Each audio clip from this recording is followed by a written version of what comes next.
Usa nga local infrastructure learning hub ang igtutukod sa probinsya nga magsiserbi nga plataporma o venue para sa mga training, technical nga assistance, research ngeen pagpaangbithin kay baro may kalabutan sa infrastructure development ngeen assessment. Pinangunahan ng Department of the Interior and Local Government Eastern Samar ang pagpirmahin Memorandum of Agreement kaupod ang iba-iba nga ahensya sa akuphan probinsya. Ang pagpirmagin buhatan Agosto 24 sa Old Provincial Capitol Building sa syudad ng Borongan.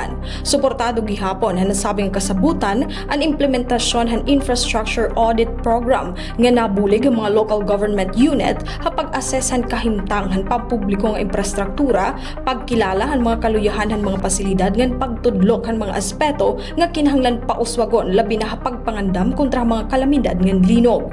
Gimpapauswag gihapon ang programa ang paggamit han harmonized infrastructure audit tool base masiguro ang husto nga maintenance ngan rehabilitation han mga infrastruktura. Sumalakan DILG Eastern Samar Provincial Director Engineer Jesus Jeremy Bagares, importante ang pagparigon han infrastructure governance labi na prone ang Eastern Samar ha iba-ibang natural hazards. Kaupod ang mga ahensya nga pinirmahan kasabutan ang DILG ng provincial government han Eastern Samar nga mangunguna ha pagkoordinar ngan pagpadalihan partisipasyon han mga LGU ha programa. Ang Department of Public Works and Highways ngan Philippine Institute of Civil Engineers magahatag hin engineering and technical nga suporta.